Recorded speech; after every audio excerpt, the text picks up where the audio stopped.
Hello. இந்த question பாருங்க. நமக்கு ஒரு ட்ரையாங்கிளோட 3 ஹைட்ஸும் குடுத்துட்டாங்க. அதனுடைய ஏரியா, பெரிமீட்டர் என்னன்னு சொல்லிட்டு கேட்குறாங்க. ஓகேவா? ஜென்ரலா வந்து நமக்கு சைட்ஸ் குடுத்துட்டாங்க அப்படின்னா, ஈஸி ஏரியா அண்ட் பெரிமீட்டர் கண்டுபிடிக்கிறதுக்கு டைரக்ட் ஃபார்முலா இருக்கு. ஆனா, இங்க ஆல்டிட்யூட்ஸ் தான் குடுத்துருக்காங்க. ஸோ, ஆல்டிட்யூட் வச்சு நம்ம எப்படி ஏரியா அண்ட் பெரிமீட்டர் கண்டுபிடிக்கிறது அப்படின்னு பார்க்கலாம். எப்படி நம்ம கண்டுபிடிக்கலாம்? எப்பவுமே வந்து சைட்ஸ் ரேஷியோ இருக்கு இல்லையா? அதுக்கு ரெசிப்ரோக்கல் எடுத்தோம் அப்படின்னா, ஆல்டிட்யூடோட ரேஷியோ என்னன்னு தெரிஞ்சிரும். அதே மாரி ஆல்டிட்யூடோட ரேஷியோ இருக்கு இல்லையா? அதுக்கு நம்ம ரெசிப்ரோக்கல் எடுத்தோம் அப்படின்னா, நம்மளுக்கு சைட்ஸோட ரேஷியோ தெரிஞ்சிரும். இங்க நம்மளுக்கு என்ன குடுத்துருக்காங்க? ஆல்டிட்யூட் என்னன்னு குடுத்துட்டாங்க. ஸோ, ஆல்டிட்யூடோட ரேஷியோக்கு நம்ம ரெசிப்ரோக்கல் எடுத்து சைட்ஸோட ரேஷியோவை நம்ம கண்டுபிடிக்கலாம் ஃபர்ஸ்ட். இது வந்து என்னது? ஆல்டிட்யூடோட ரேஷியோ. ஆல்டிட்யூடுங்கிறது ஹைட்டோட ரேஷியோ. ஓகே. இப்போ சைடோட ரேஷியோவ அத மாத்தணும்னா என்னன்னு பண்ணணும்? ஒன்னொன்னுத்தையும் ரெசிப்ரோக்கல் பண்ணணும். 1/15 1/20.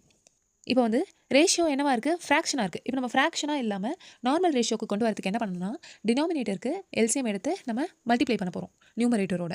ஸோ 12, 15, 20யோட எல்சிஎம் என்ன? 60. ஸோ 60ஆல நான் ஃபுல்லா மல்டிப்ளை பண்றேன். மல்டிப்ளை பண்ணா எனக்கு என்ன கிடைக்கும்?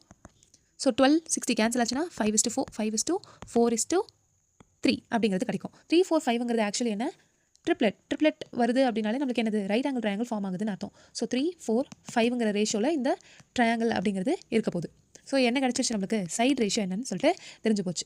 இதை வச்சு நம்ம ஈஸியாக கண்டுபிடிச்சிடலாம். ஸோ 3ங்கிற சைடுக்கு நமக்கு ஹைட்டு டைரெக்டாக தெரியும். ஏன்னா இது ரைட் ஆங்கிள் ட்ரையாங்கிள் இல்லையா?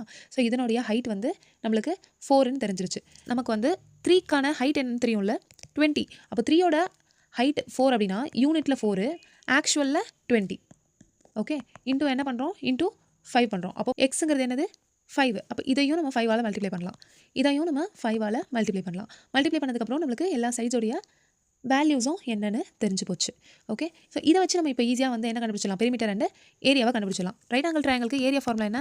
½ இன்டூ பேஸ் இன்டூ ஹைட்டா? ½ பேஸ் என்ன? 15, ஹைட் என்ன? 20. ஓகே. கேன்சல் பண்ணோம் அப்படின்னா நமக்கு 115 கிடைக்கும். அடுத்து பெரிமீட்டர் ரொம்ப ஈஸி. எல்லாத்தையும் ஆட் பண்ணோம்னா நமக்கு கிடைக்கும். 15 + 25 + 20 60. Option D is the right answer.